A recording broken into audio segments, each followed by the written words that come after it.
हरियाणा में देवीलाल परिवार फिर से एक हो सकता है। इसके संकेत भाजपा में फूट से हरियाणा की राजनीति में तेजी से बदल रहे समीकरण से मिल रहे हैं।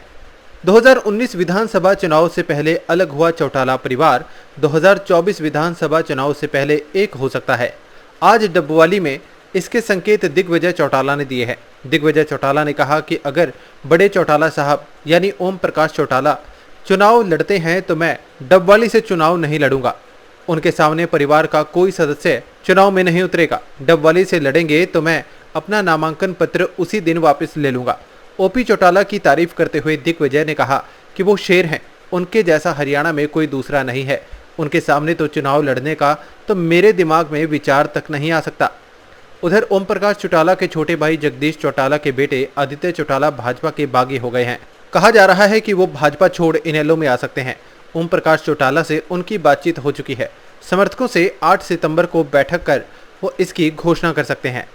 वहीं अभय सिंह चौटाला के छोटे बेटे अर्जुन चौटाला ने कहा कि ओपी चौटाला चुनावी रण में उतरेंगे, मगर उससे पहले कानूनी पहलुओं को देखा जा रहा है। कोर्ट से चुनाव प्रचार की परमिशन लेने के लिए अर्जी लगाई हुई है। जैसे ही परमिशन मिलेगी वैसे ही वो प्रचार में आ जाएंगे। दरअसल जननायक जनता पार्टी के भिवानी महेंद्रगढ़ लोकसभा प्रत्याशी और पूर्व विधायक राव बहादुर ने चुनाव के दौरान 10 मई 2023 को मीडिया से बातचीत में दावा करते हुए कहा था कि लोकसभा चुनाव के बाद चौटाला परिवार एक होगा। उनका दावा है कि चौटाला परिवार मिलकर हरियाणा विधानसभा का चुनाव लड़ते हुए सरकार बनाएंगे। हालांकि जो दोनों परिवारों में मनमुटाव है उसे दोनों परिवारों के बीच सकारात्मक भूमिका निभाकर दूर करते हुए एक करने की कोशिश हो रही है। बड़े चौटाला साहब का भी मामले को लेकर सकारात्मक रुख है। अक्टूबर 2018 में इनेलो की गोहाना में रैली हुई थी। दादा ओम प्रकाश चौटाला और चाचा अभय चौटाला के सामने दुष्यंत चौटाला को अगला मुख्यमंत्री बनाने के नारे लगे। इस पर ओम प्रकाश चौटाला ने अनुशासनहीनता के आरोप में अपने बड़े बेटे अजय चौटाला और उनके 2 बेटों दुष्यंत और दिग्विजय को पार्टी से बाहर कर दिया था।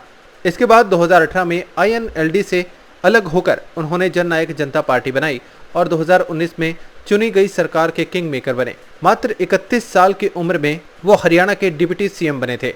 राजनीतिक विशेषज्ञों का मानना है कि यदि इनेलो व जजपा दोनों 2024 का चुनाव अलग अलग लड़े तो मुकाबला भाजपा व कांग्रेस का रह जाएगा। लेकिन जजपा व इनेलो यदि राजनीतिक रूप से एकजुट हो गए तो स्वाभाविक रूप से मुकाबला तिकोना होगा और वो वोट बैंक पूरी तरह से बढ़ जाएगा, जिस पर इनेलो और जजपा के साथ साथ कांग्रेस भी अपना दावा करती है।